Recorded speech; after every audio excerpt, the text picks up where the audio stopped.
निबुता नुनंग so माता, निबुता नुनंग so पिता, निबुता इदी so पतिती। धन्य ती माता जिला सिद्धार्थ गौतम बुद्धासारखा पुत्र जन्मास आला। धन्य ते पिता ज्यांना सिद्धार्थ गौतम बुद्धासारखा राजरत्न पुत्ररत्न लाभला, व धन्य ती पत्नी जिला सिद्धार्थ गौतम बुद्धासारखा पती मिळाला।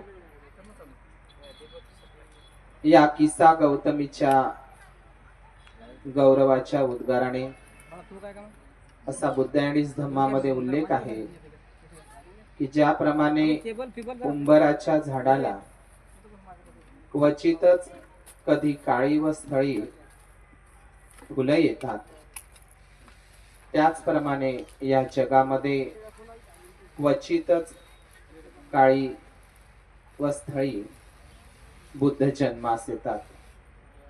आज या दी Buddhist society of India doctor B.R. Ambedkar संघटना यांच्या अनुषंगाने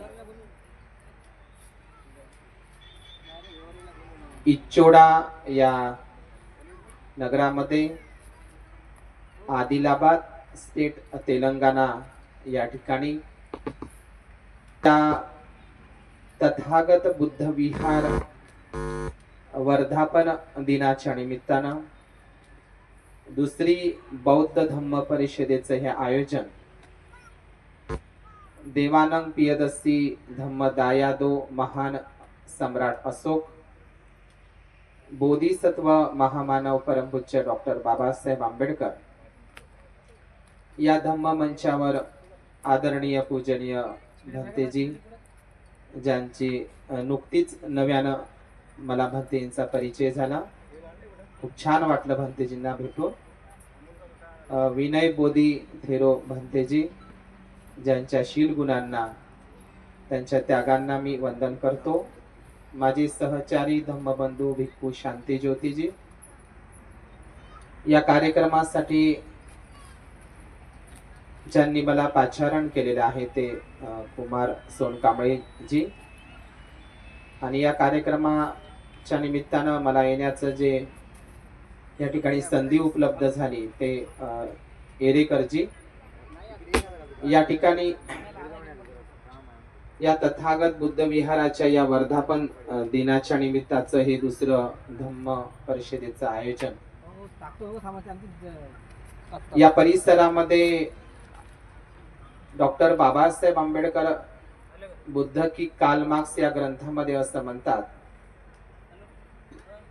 की धम्माची विचारसरणी तुम्ही सतत लोकांच्या कानामध्ये ओतत राहिले पाहिजे। धम्म तत्वज्ञान तुम्ही लोकांच्या कर्णपटलांवर आदळ ठेवले पाहिजे। बुद्धाच्या धम्माचा प्रचार आणि प्रसार करणे हीच खरी मानव सेवा होय। या जगामध्ये या जगाला व मनुष्याला, आधुनिक जगाला आणि या मनुष्याला जर वाचवायचे असेल तर बुद्ध धम्माशिवाय पर्याय नाही, अन्यथा हे जग नष्ट होईल। या दक्षिणापथ हा प्रांत अत्यंत महत्वाचा हा प्रांत मी सांस्कृतिक, भौगोलिक, पुरातात्विक, ऐतिहासिक हा इतिहास मांडत असताना हा परिसर बुद्धाच्या कालखंडामध्ये त्रिपिटकामध्ये जे पारायण वग्ग आहे, आपण त्याला पारायण सुत्तही म्हणू शकतो, या पारायण वग्गामध्ये जो सुत्त निपातामधलं एक प्रकरण आहे पारायण वग्ग, या पारायण वग्ग मध्ये बावरी नावाचे अरहत भिक्खू आणि त्यांचे 16 शिष्य महाकोसल जनपदाचा जो धम्मराजा राजा पसेनदी किंवा त्याला प्रसेनजित म्हणतात, या महाकोसल जनपदातील तो प्रसेनजित राजा यांच्या दरबारामधला राजपुरोहिताचा मुलगा हा बावरी आणि त्याची 16 शिष्य जे महाकोसल जनपदामधले म्हणजे श्रावस्तीच्या परिसरातील, तर बुद्धाच्या वेळीच हा बावरी हा परिव्राजक संन्यासी म्हणू शकतो आपण आणि त्याची 16 शिष्य या दक्षिणापथ बेल्ट मध्ये गोदावरी ह्या शब्दाचा उल्लेख पारायण सुत्तामध्ये येतो आणि सरळ म्हणजे त्रिपिटकामध्ये गोदावरी नदीचा उल्लेख येतो. तर हे बावरी आणि त्याचे 16 शिष्य जे दक्षिणापथ म्हणजे महाराष्ट्राची जी सीमा अमरावती नागार्जुन कोंढा म्हणू आपण, या संपूर्ण बेल्टला दक्षिणापथ म्हणायचे. आणि बुद्धाच्या काळामध्ये 16 महाजनपदापैकी असिक महाजनपद किंवा त्याला संस्कृत भाषेमध्ये अश्मक महाजनपद म्हणतात. तर या बावरी आणि त्याच्या 16 शिष्यांची जे आश्रम होता तो छत्रपती संभाजीनगर मध्ये गोदावरी नदीच्या ठिकाणी पैठण, ज्याला पतितठाण म्हणतात पालीमध्ये, ज्या ठिकाणी सातवाहन बौद्ध सम्राटांची नागराजांची ती राजधानी म्हणजे महाराष्ट्रातील ते महाराष्ट्र मधील ते पेठण किंवा त्या पतितठाण हेच पाली नाव आहे साचीच्या स्तूपावर. आणि त्या बावरी नावाचा हा पुढे जाऊन भिक्खू बनतो. त्याची 16 शिष्य यांची या परिसरामधली म्हणजे आंध्र प्रदेश आणि तेलंगणा ही संयुक्त स्टेट होते, आता त्याची पार्टिशन झाल्यामुळे. तर याच कृष्णा नदीच्या तीरावर अमरावती या ठिकाणी सुद्धा सातवाहनांची राजधानी होती आणि पैठण सुद्धा एक प्रकारे त्या प्रांतिक राजधान्या होत्या. आणि बावरी आणि त्याचे 16 शिष्य या आंध्र प्रदेश तेलंगणा संपूर्ण हा नांदेडचा परिसर, ज्याला प्राचीन काळामध्ये नंदगिरी म्हणायचे, याचा भौगोलिक इतिहास खूप सुंदर आहे की बावरी आणि त्यांच्या 16 शिष्यांचे ते प्रश्न, डोक्याचे 7 तुकडे कसे होतात, ती कहाणी मी या प्रसंगाने अजिबात घेणार नाही. तर हा बावरी त्याला जो प्रश्न विचारण्यात येतो, एक संन्यासी म्हणून बावरी संन्यासी परिव्राजक म्हणू शकतो, त्याला जो प्रश्न उपस्थित करतो आणि त्या प्रश्नाचं उकल करण्यासाठी बावरी आपल्या 16 शिष्यांना प्रथमतः त्यांना माहित पडतं, मी तुमच्या तेलंगणातलीच गोष्ट सांगतो. तर बावरी त्यांच्या 16 शिष्यांना डोक्याचे 7 तुकडे कसे होतात या संदर्भातला प्रश्न विचारण्याकरिता याच तेलंगणा याच दक्षिणापथ प्रांतामधून या 16 शिष्यांना पाठवण्यात येतं आणि ते श्रावस्तीच्या जेतवणामध्ये जातात. त्या ठिकाणी मूलगंधकुटी महाविहारामध्ये तथागतासोबत चर्चा करतात. भगवान बुद्धांची अनमोल वाणी श्रवण करून ते त्याच ठिकाणी अरहत पदाला प्राप्त होतात आणि ते भिक्खू जीवन धारण करत असतात. आणि तेच 16 शिष्य पुन्हा आपले जे गुरु आहे बावरीकडे पुन्हा ते तेलंगणा या दक्षिणापथ मध्ये येतात आणि बावरीला त्या प्रश्नाची ती उकल वगैरे सांगत असतात. बावरी ही नंतर श्रावस्तीला जेतवणामध्ये जातो आणि बावरी सुद्धा मग प्रवचित होतो आणि भिक्खू जीवन ग्रहण करतो, तोही अरहत पदाला प्राप्त होतो. तर बुद्धाच्या कालखंडामध्येच या संपूर्ण दक्षिणापथ तेलंगणा, आंध्र प्रदेश आणि या नांदेड बेल्ट ह्या संपूर्ण परिसरामध्ये पंढरपूर, पैठण म्हणू आपण, नंदगिरी, कंधार म्हणू, इथपर्यंत बौद्ध धर्माचा प्रचार आणि प्रसार बुद्धांच्याच कालखंडामध्ये बावरी हा अरहत भिक्खू आणि त्यांच्या 16 शिष्यांनी केलेला आहे. हा बावरी भिक्खू आणि त्याच्या 16 शिष्यांनी या संपूर्ण, आता जसा होता तसा राहू दे, त्यांचं खूप मोठं योगदान या दक्षिणापथ मध्ये आहे. तिकडे इको नको करू. तर या पारायणे सुत्त तर आहेच, या आंध्र प्रदेश या तेलंगणाचा या दक्षिणापथचा उल्लेख महागोविंद जे सुत्त आहे किंवा जातक कथेमध्ये, भीमसेन जातक कथेमध्ये या दक्षिणापथ, त्याची कहाणीच भीमसेन जातक कथेची या दक्षिणापथशी संबंधित आहे आणि पारायण सुत्ताशी.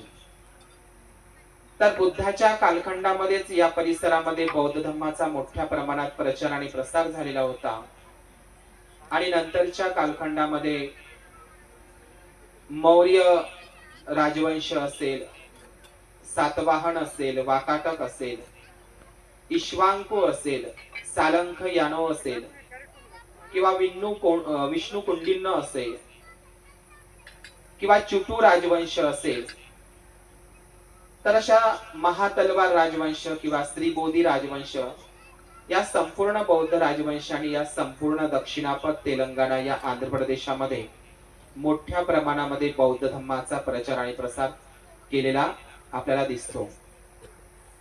या नांदेड परिसरामध्ये, नांदेड सीमेवर असलेले हे जे इचोडा गाव आहे, नंदगिरी, नांदेड हे नाव अलीकडचं आहे, प्राचीन नाव नंदगिरी आहे.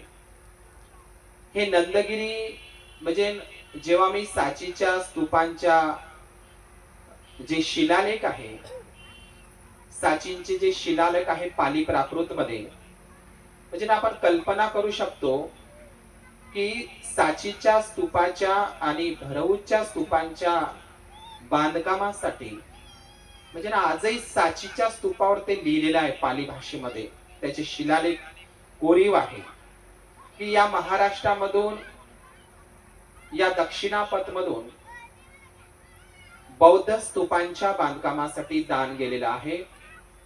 या नंदगिरी म्हणजेच या नांदेड, पैठण, भोकरदन, नाशिक या बोधन शहराचा उल्लेख सांची आणि भरूचच्या स्तूपावर आहे. इतकं महत्व आहे. आपण कल्पना करू शकतो की सांचीचा स्तूप हा एमपी मध्ये आहे असा उल्लेख आहे त्याच्यावर. नंदगिरी नांदेडचा सेला पूरक नावाच्या उपासकांचं दान या सांचीच्या स्तूपाकरिता आहे. असा सेला पूरक नावाचा उपासक ज्यांनी सांचीच्या स्तूपासाठी दान केलेला आहे असा उल्लेख स्तूपावर आहे. म्हणजे या परिसरामधून केवळ सांचीच म्हणता येणार नाही, भरऊतच म्हणता येणार नाही, तर भारतामध्ये जेवढे काही महास्तूप, 84,000 महास्तूप, त्यांच्याही बांधकामासाठी या दक्षिणापथचं खूप मोठं योगदान आहे. या दक्षिणापथ मध्ये जे कर्नाटक असेल, आंध्र प्रदेश असेल, तेलंगणा असेल, हा संपूर्ण भौगोलिक प्रदेश सम्राट अशोकांनी याला दक्षिणापथ मध्ये आपली सन्नती असेल किंवा कंगनहली या ठिकाणी त्यांनी आपली राजधानी निर्माण केलेली होती. उत्तर भारतामध्ये ज्याप्रमाणे पाटलीपुत्र पटना होती, त्याचप्रमाणे या दक्षिणापथ मध्ये सन्नती हे सम्राट अशोकांची राजधानी होती. आणि म्हणून या सन्नतीचंही एक खूप महत्व आहे.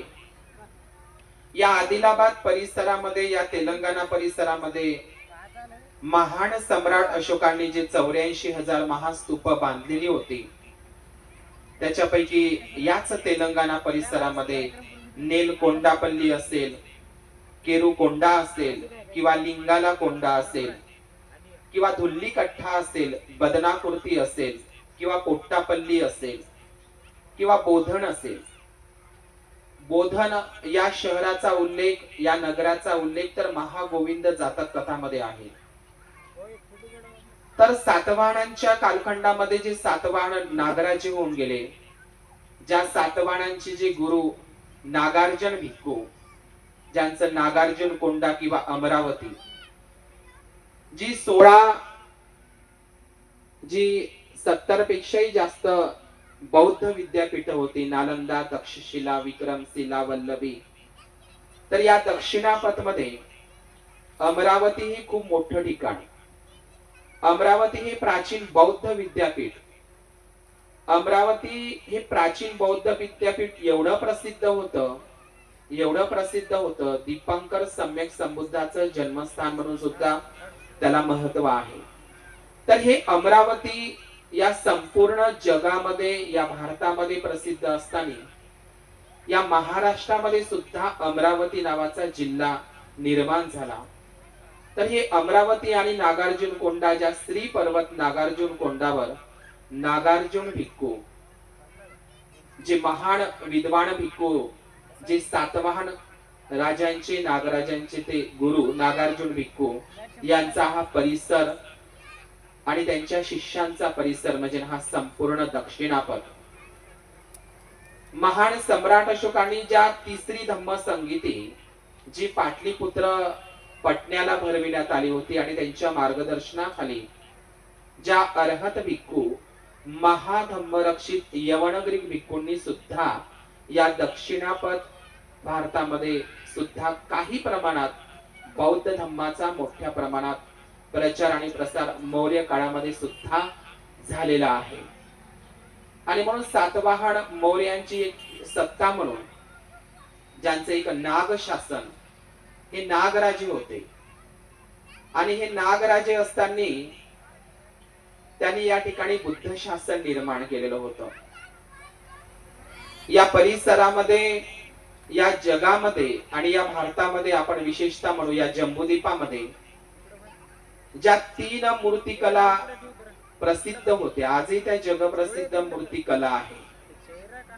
पहिली मूर्तिकला या जम्बूद्वीप भारतातली म्हणजे मथुरा मूर्तिकला. म्हणजे बुद्धांची मूर्ती पहिल्या शताब्दीमध्ये सम्राट कनिष्काच्या कालखंडामध्ये तयार झाली. उत्तर भारतामध्ये मथुरा हे ठिकाण जे सम्राट कनिष्काची राजधानी होती आणि गांधार म्हणजे आजचं अफगाणिस्तान, पाकिस्तान या ठिकाणी गांधार मूर्ती कला केंद्र आणि मथुरा मूर्ती कला केंद्र बुद्धांची एकाच वेळी या दोनही ठिकाणी बुद्ध मूर्ती जगात पहिल्यांदा तयार करण्यात आली. म्हणजे मथुरा या उत्तर भारतातील ज्या बुद्धाच्या मूर्त्या आहे त्या लाल बलुआ पत्थर मधल्या दिसतात आणि गांधार प्रदेशामधल्या ज्या काही बुद्ध मूर्त्या आहे त्या बेसॉल्ट किंवा व्हाईट ग्रेनाइट पत्थर मधल्या दिसतात. आणि या अमरावती या दक्षिणापथच्या मूर्तीची विशेषता म्हणजे इथे बोधन आहे. बोधन हे ठिकाण अत्यंत महत्वाचं आहे. ते बोध हा बुद्धावरूनच ते बोधन शब्द तयार झालेला आहे. तर या दक्षिण भारतामध्ये, या साऊथ इंडियामध्ये बुद्धांच्या मूर्त्या तुम्हाला मिळतात. पण उत्तर भारतामध्ये ज्या बुद्ध मूर्त्या मिळतील, गांधार प्रदेशामध्ये ज्या बुद्ध मूर्त्या मिळतील किंवा चोल पल्लव असेल त्या दक्षिण तिकडे तामिळ आणि केरळमध्ये ज्या बुद्ध मूर्त्या मिळतील. पण एक विशेष म्हणजे या दक्षिणापथ अमरावती या संपूर्ण मग ते बोधन असेल, नेलकोंडापल्ली असेल, बदनाकुर्ती असेल, म्हणजे या दक्षिणापथचे एक विशेष महत्व आहे की संगमरमर दगडांचे विहार, स्तूप आणि बुद्धांच्या मूर्त्या पूर्ण दक्षिणापथ मध्ये पांढऱ्या शुभ्र मूर्त्या आणि स्तूपांचे अवशेष फक्त आणि फक्त दक्षिणापथ एरियामध्ये सापडतात. म्हणजे आज जे तुम्हाला ताजमहाल दिसत आहे, कल्पना करू शकतो की ताजमहाल नागवंशी लोकांनीच बांधलेला आहे. म्हणजे आज जेवढी जगभरातील लोक ताजमहाल बघण्यासाठी येतात, तर असा उल्लेख आहे बौद्ध साहित्यामध्ये. जर अमरावतीचा तो सातवाहन काळातील महास्तूप जर आज जशाच्या तसा असता, त्याची तोडफोड झाली नसती, ताजमहालापेक्षाही फिका असेल. म्हणजे इकडे सगळे स्तूप संगमरमर दगडांचीच आहे, सर्व स्तूप.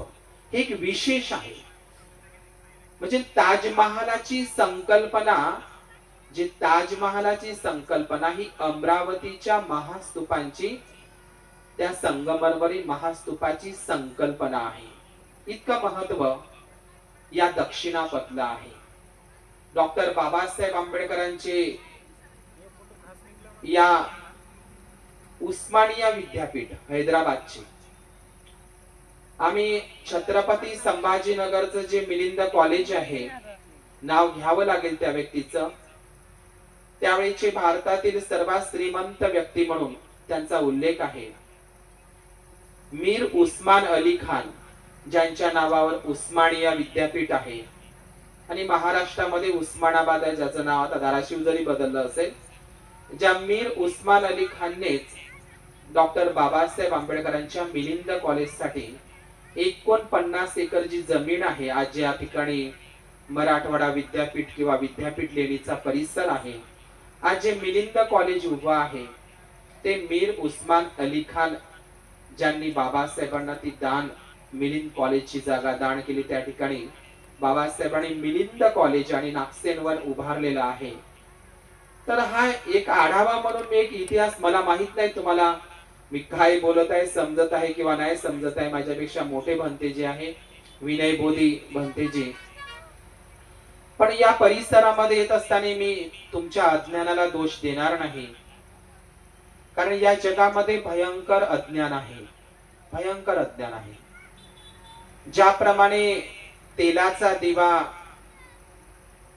अंधाऱ्या खोलीतील अंधकार नष्ट करतो, त्याचप्रमाणे तथागत सम्यक संबुद्ध लोकांच्या मनामनातील अज्ञान अविद्येचा अंधार नष्ट करत असतो. पण आज एक शोकांतिका म्हणून, ज्या सातवाहन नागराजांच्या काळामध्ये, मौर्य काळामध्ये मोठ्या प्रमाणामध्ये बौद्ध धर्म या ठिकाणी विकसित होता, ज्या बावरी भिक्खू आणि त्यांच्या 16 शिष्यांनी बौद्ध धर्माचा प्रचार प्रसार केला. तुम्हाला माहित असेल की बावरी हा अर्हत भिक्खू, ज्यांच्या नावावर राजा प्रसेन जिताने साकेत या ठिकाणी त्यांची ती उपराजधानी होती राजा प्रसेनजिताची, तसं ते विशाखा मातेचं जन्मगावही आणि अश्वघोष भिक्खूंचंही ते जन्मस्थान साकेत अयोध्या या ठिकाणी सरयू नदीच्या किनारी स्वतः राजा प्रसेनजिताने अर्हत भिक्खू बावरी या बावरी भिक्खूंच्या नावावर बावरी महाविहाराची निर्मिती केली होती. ते बावरीचं मग ते बाबरी वगैरे झालं, तुम्हाला ते सगळं प्रकरण माहित आहे. जी साकेत नगरीच्या साकेत नगरीला भगवंतानी अंजनवनामध्ये आपला वर्षावास सुद्धा केलेला होता. तर ही बावरीची ही दक्षिणापद हा भिक्खूंची ही भूमी आज शोकांतिकामध्ये, म्हणजे सोनकांबळे साहेब असेल किंवा भारतीय बौद्ध महासभेच्या माध्यमातून काम होत आहे. आणि उपासक उपासिकांमध्ये जी काही उदासीनता आहे, बौद्ध धर्म, बाबासाहेब म्हणतात एका ठिकाणी की मला संख्यात्मक बदल नको, गुणात्मक बदल हवा. लोक कमी असतील तरी चालतील, ती महत्वाची गोष्ट नाही आहे लोक का कमी आहे, पण धम्म परिषद ही धम्म परिषदच असावी. आम्ही असं ऐकतो सुत्त पिटकामध्ये की परिसा सुत्त, परिसा म्हणजे परिषद, परिषदेचे प्रकारही सांगितलेले आहे. बौद्ध राष्ट्र असेल, थायलंड, श्रीलंका, ब्रह्मदेश या ठिकाणी धम्म परिषदा होतात, पण त्या धम्म परिषदामध्ये मनोरंजन नसते. जो धम्ममंच, ज्या धम्म मंचावर धम्माचाच प्रचार आणि प्रसार झाला पाहिजे, धम्म परिषद म्हणजे मनोरंजन नाही आहे. धम्म परिषद म्हणजे यात्रा जत्रा नाही आहे. धम्म परिषद म्हणजे महाप्रसाद नाही आहे. धम्म परिषद त्याचा उद्देश मनुष्य हा दुःखमुक्त झाला पाहिजे, त्याला निब्बाणाचं सुख अनुभवता आला पाहिजे. धम्म हा गंभीर आहे, संवेदनशील आहे. धम्म बुद्धिजीवी लोकांचाही आहे, बुद्धिजीवी लोकांचंच ते काम आहे असे बाबासाहेब एका ठिकाणी म्हणतात. बुद्धाचा धम्म हा एक शोध आहे, आणि म्हणून प्रत्येक मनुष्य आपल्या या जीवनामध्ये दुःखी आहे. बुद्धाने तर हेही सांगितलंय की हे जग, या जगात दुःख आहे, हे जग अंधार कोठडी आहे असं बुद्धाणीस धम्मामध्ये वापरलेलं आहे. हे जग अंधार कोठडी आहे असा शब्द वापरलेला आहे. मी अंधार कोठडी या शब्दाचा जेव्हा त्याचा अर्थ लावला, अंधार कोठडी म्हणजे काय, हे जग अंधार कोठडी आहे आणि मनुष्य त्याच्यातला एक कैदी आहे असं बुद्धाचं म्हणणं आहे. आता अंधार कोठडी म्हणजे काय, आता तुम्ही सगळे मराठी भाषिक लोक आहे आणि तेलुगू लोक आहे, तिकडे अण्णा म्हणतात, अण्णा म्हणतात तर तुम्ही बुद्धाला. आता आमच्या विदर्भातील लोक असतील तर बोलली असतील, पण इकडे सगळे मराठी भाषिक लोक आहे, अण्णा म्हणतात तिकडे. हा अण्णा शब्द इतका प्रसिद्ध आहे, पण अण्णा हा शब्द मुळात पाली आहे. भगवंताचा प्रथम शिष्य अर्हत पहिला भिक्खू कौंडिन्य म्हणायचे त्याला. पालीमध्ये, संस्कृत मध्ये कौंडिन्य आहे, पण पालीमध्ये कोंडिन्ना, कोंडान्ना, कोंडिन्ना याच्यावरूनच हे अण्णा विशेषण प्रसिद्ध झालेला आहे. भगवंताचा तो प्रथम शिष्य अर्हत कौंडिन्य बनते. तर हे जग अंधार कोठडी आहे आणि मनुष्य त्याच्यातला एक कैदी आहे. अंधार कोठडी म्हणजे काय, तर एखादा जो कैदी आरोपी असतो, ज्याला कैदी म्हणजे आपण जेहेल म्हणू किंवा त्याला हवालात म्हणू, तर ज्या अंधार कोठडीमध्ये त्या कैदीला जसं त्या अंधारामध्ये ठेवल्या जातं, तर त्याच पद्धतीनं या जगालाच भगवान बुद्धांनी अंधार कोठडी म्हटलेला आहे आणि मनुष्य त्याच्यातला कैदी आहे. हे जग अंधार कोठडी आहे आणि मनुष्य त्याच्यातला एक कैदी आहे. बुद्ध पुढे असं म्हणतात की प्रकाश नावाची म्हणजेच उजेड नावाची कुठली तरी गोष्ट या जगामध्ये अस्तित्वात आहे, याचा त्याला थांग पत्ता नाही, कारण त्याला सवय झालेली आहे अंधारात जगण्याची. अंधारात जगण्याची सवय झालेली आहे. मग हा अंधार कोणता, तर हाच तो अज्ञान अविद्येचा अंधार. लोक धम्म परिषदेला काय येतात, त्याचं कारण बुद्धाणीस धम्मामध्ये 5 संयोजन बंधन सांगितलेले आहे. मग ते सत्काय दृष्टी असेल, सिल्वर पारामाश असेल, हिनमिद्द असेल, बुद्धाणीस धम्मामध्ये 5 संयोजन बंधन सांगितले आहे, त्रिपिटकामध्ये 10 संयोजन बंधन सांगितले आहे. तर या जीवनामध्ये बौद्ध धम्म इतका महान आहे. आज जगामध्ये इस्रायल आपण युद्धाचं परिसीमा बघत असतो. मी अल्बर्ट आइन्स्टाईनची छोटीशी गोष्ट सांगणार आणि या ठिकाणी थांबणार. अल्बर्ट आइन्स्टाईन हे तुम्ही नाव ऐकलं असेल. भगवान बुद्धांचा सापेक्षतावादाचा सिद्धांत, ज्या सापेक्षतावादाच्या सिद्धांतावर नागार्जुन भिक्खूंनी सुद्धा त्याला पुढे नेलं. भगवान म्हणजे सापेक्षतावादा, सॉरी, अल्बर्ट आइन्स्टाईनचा आहे तो, जो भगवान बुद्धांचा कार्यकारण भाव प्रातित्य समुत्पादाचा सिद्धांत, ज्यानंतर नागार्जुन जे शून्यवादाचे जनक म्हणतात, ऍक्च्युली बुद्धच. तर या नागार्जुन भिक्खूंच्या शून्यवादावरच पुढे जाऊन संशोधन म्हणून सापेक्षतावादाचा सिद्धांत, जो अल्बर्ट आइन्स्टाईन, हे नाव प्रत्येकाने ऐकलं. मी त्यांचीच कहाणी सांगतो. अल्बर्ट आइन्स्टाईन, या अल्बर्ट आइन्स्टाईन, आता नाव जरी अल्बर्ट आइन्स्टाईन आपण ऐकलं, या नावामध्येच हा माणूस कुठल्या कम्युनिटीचा आहे हे आपल्याला माहित पडतं. अल्बर्ट आइन्स्टाईन, हा अल्बर्ट आइन्स्टाईन ज्यांनी परमाणु अणुबॉम्ब वगैरे ते तुम्हाला माहितच आहे, हिरोशिमा नागासाकी, जपान, जे युद्ध झालं ते मारा झाला होता त्या शहरांवर जपानच्या. तर हा अल्बर्ट आइन्स्टाईन, त्याचे 2 प्रश्न अत्यंत महत्वाचे त्यांच्या अनुयायांनी त्याला विचारले होते. की हा अल्बर्ट आइन्स्टाईन, त्याच्या अनुयायी त्यांच्याकडे आला आणि अल्बर्ट आइन्स्टाईनला असं विचारत आहे, अल्बर्ट आइन्स्टाईन कुठल्याही धर्माला मानत नव्हता.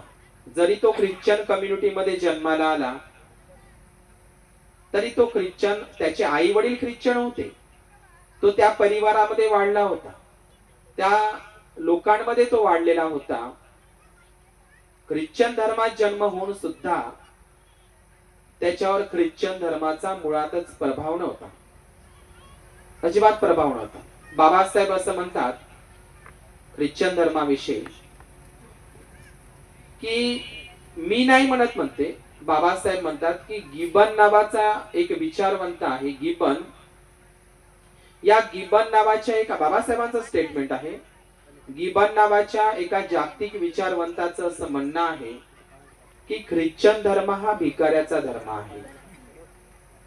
बाबासाहेब असं म्हणतात की पोप हा कधीच क्रांतिकारी नसतो, पोप हा कधीच क्रांतिकारी नसतो, आणि जो क्रांतिकारी असतो तो कधीच पोप नसतो. हे बाबासाहेबांचं स्टेटमेंट आहे. तुम्ही इथे बसत असताना या तेलंगणा परिसरातील या इच्चोडा गावातील लोकांनी असा विचार करायला पाहिजे की बाबासाहेबांनी, मला हा प्रश्न बाबासाहेबांनाही विचारला धम्मदीक्षेच्या नंतर. तो प्रश्न विचारला एका अनुयायांनी बाबासाहेबांना की आपण बौद्ध धम्मच का निवडला. कमीत कमी इथं बसलेल्या उपासक उपासिकांनी हा विचार आपल्या मनाशी ठेवा. जरी बाबासाहेबांना विचारला असेल, तुम्ही स्वतःच्या मनाला विचारा इथे की बाबासाहेबांनी बौद्ध धम्मच का निवडला. हा प्रश्न तुम्ही रेंगाळत ठेवा. का बरं निवडला असेल बाबासाहेबांनी, बौद्ध धम्मच का निवडला असेल. आणि 21 वर्ष, 1-2 वर्ष नाही, 5 वर्ष नाही, 10 वर्ष नाही, 21 वर्ष सर्वच धर्माचा तुलनात्मक अभ्यास केला. मग तो ख्रिश्चन असेल, मुस्लिम असेल, जैन असेल, सीख असेल, यहुदी असेल, पारसी असेल, कन्फ्युशियस असेल. कार्ल मार्क्सला उत्तर फक्त बुद्धच आहे हे बाबासाहेब ठासून सांगतात. मी तुम्हाला तेच सांगतो अल्बर्ट आईन्स्टाईनचं. तर अल्बर्ट आईन्स्टाईन, त्याचा अनुयायी त्यांच्याकडे आला आणि अल्बर्ट आईन्स्टाईनला असं विचारत आहे की आपण ज्या ख्रिश्चन धर्मामध्ये आपला जन्म झालेला आहे त्या ख्रिश्चन धर्माला सुद्धा तुम्ही मानत नाही. तो म्हणते मी नाही मानत, मला स्वातंत्र्य आहे, मला ते विचार स्वातंत्र्य आहे, मला मानायचं किंवा नाही मानायचं माझं वैयक्तिक मत आहे, माझा कुठलाच अधिकृत धर्म नाही, मी नाही म्हणत, मी ख्रिश्चन धर्मालाही म्हणत नाही ना मुस्लिम, मला नकोच धर्म, नाही नको. त्याचा अनुयायी विचारत आहे अल्बर्ट आईन्स्टाईनला, ठीक आहे अल्बर्ट, की आता नाही, पुढे यदा कदाचित जर तुमच्या मनामध्ये असं उत्पन्न झालं, आता नाही ना, आता तुम्ही कुठल्याच धर्माला मानत नाही, ज्या ख्रिश्चन धर्मात जन्माला आला त्यालाही मानत नाही. जागतिक स्टेटमेंट आहे अल्बर्ट आईन्स्टाईनचं, असं दंतकथा नाही आहे. पण पुढे जाऊन, यदा कदाचित पुढे जाऊन जर तुमच्या मनात आलं, आता नाही मानत तुम्ही कुठल्या धर्माला, पण यदा कदाचित जर असं तुम्हाला वाटलं की मी कुठला धर्म स्वीकारावा तर घ्यावा, तर म्हणजे असं यदा कदाचित मला ते सांगावं तुम्हाला, जर कोणता धर्म पुढे जाऊन जर तुमचं मानस बदललं की मी हा, तर तुम्हाला कोणता धर्म स्वीकारणं किंवा घेणं ते आवडेल, तुम्हाला कोणत्या धर्मामध्ये जाणं आवडेल. ऍक्च्युली धर्म नाही दिलाय बुद्धानं, पण आता तुमच्या तोंडामध्ये तो शब्द रूढ झाला म्हणून ते तुम्हाला समजावं म्हणून सांगत आहो. जगामध्ये धर्म अनेक आहेत. ख्रिश्चन धर्म आहे, मुस्लिम धर्म आहे, शीखई धर्म आहे, जैन धर्म आहे, यहुदी धर्म आहे, पारसी धर्म आहे, ज्यू धर्म आहे, हिंदू धर्म आहे. पण जगामध्ये धर्म अनेक आहे, पण बुद्धाचा धम्म एक आहे. धर्म अनेक आहे जगात, असतीलही, पण धम्म एकच आहे, तथागत बुद्धांचा. धर्मांचे अनुयायी जास्त आहे. आपण म्हणतो ना कधी कधी ख्रिश्चन धर्म हा जगातील सर्वात मोठा धर्म आहे, हो मानतो लोकसंख्येनं. मुस्लिम धर्म त्याच्या पाठोपाठ बहुसंख्याक पद्धतीनं आहे, ठीक आहे, अरे ते धर्म आहेत, धर्म आहेत ना, ते धर्माची संख्या आहे. बुद्धाचा धम्म आहे. आपल्याला बाबासाहेबांनी बुद्ध धम्म दिलेला आहे, बौद्ध धर्म नाही. बुद्ध आणि धम्म आपण चाळून बघितलं तर आपल्याला माहित आहे धर्म वेगळा असतो आणि धम्म वेगळा असतो. धम्म म्हणजे काय, माणसाने माणसासोबत माणसासारखाच व्यवहार करावा. धम्म म्हणजे नीती आणि नीती म्हणजे धम्म. बाबासाहेब बुद्ध आणि धम्म मध्ये असं म्हणतात की नीती नीती इतरही धर्मामध्ये नीती शिकवल्या जाते, पण नीती हा मेन बेस पाया फक्त बुद्ध धर्माचा आहे. इतर धर्मामध्ये नीती कशी शिकवल्या जाते? बुद्धांनी धर्मामध्ये सांगितलं आहे की ज्याप्रमाणे रेल्वेच्या डब्याला जसे डबे जोडले जातात, जेव्हा आवश्यकता पडली तर डबे जोडा आणि जेव्हा आवश्यकता नाही पडली तर डबे बाजूला ठेवा, अशा पद्धतीनं इतर धर्मामध्ये नीती आहे. बुद्ध धर्मामध्ये मनुष्य आणि मन यालाच देणं घेणं आहे. बुद्धाच्या धम्माचा कुठल्याही काल्पनिक ईश्वराशी, परमेश्वराशी, अल्लाह गॉडशी, कुठल्याही काल्पनिक आत्म्याशी, काल्पनिक आत्म्याच्या पुनर्जन्माशी, काल्पनिक आत्म्याच्या कर्म सिद्धांताशी अजिबात संबंध नाही. बुद्धाच्या धम्माचा मुख्य हेतू मनुष्य दुःखातून कसा मुक्त होईल. भगवान बुद्धांनी कुठल्याही शब्द जंजाळामध्ये तुम्हाला, जगामध्ये एकमेव माणूस आहे. आजही ख्रिश्चन धर्म आपल्याला सगळ्यांना माहित आहे, जागतिक स्तरावर आमिष असेल किंवा प्रसंगी हिप्नोटाइज करून सुद्धा ख्रिश्चन धर्म फोफावलेला आहे. मुस्लिम धर्मही माहित आहे तुम्हाला, शस्त्राच्या बळावर.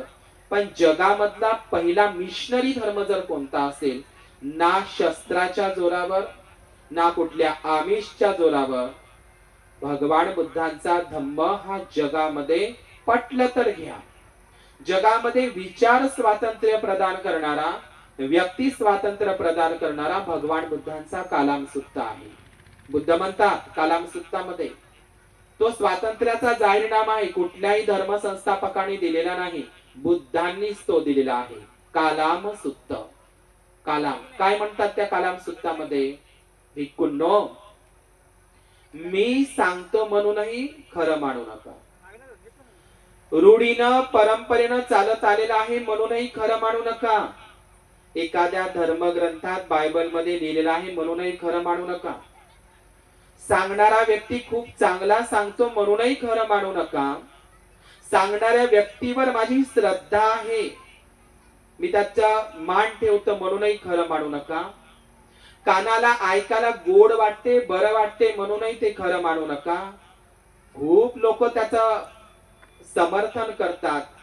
इथे बसलेल्या उपासक उपासिकांना मी विचारणार नाही ते अनुषंगानं, मंदिराकडे चर्चकडे जास्त गर्दी असते का बुद्ध विहाराकडे? हे इथे बसल्या उपासक उपासिकांना विचारत आहोत. आणि काहीतरी बोला रे बाबा. इकडे लोक, आमच्या विदर्भातले लोक, चर्चकडे की मंदिराकडे जास्त गर्दी असते? हा, मंदिराकडे. पा तुम्ही उत्तर काय दिलं? चर्चकडे की मंदिराकडे जास्त गर्दी असते भीड. तर तुमचं उत्तर आहे मंदिराकडे गर्दी असते. बरोबर आहे का नाही? बुद्ध विहाराकडे असते का भीड?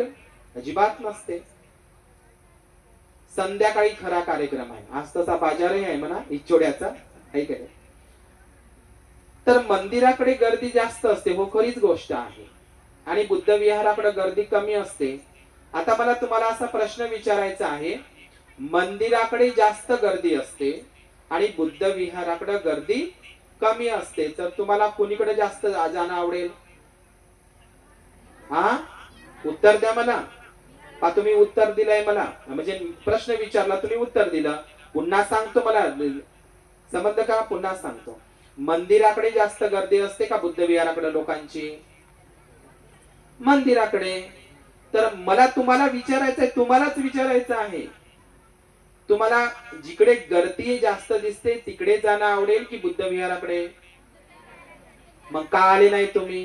का येत नाही तुम्ही? आहे का नाही?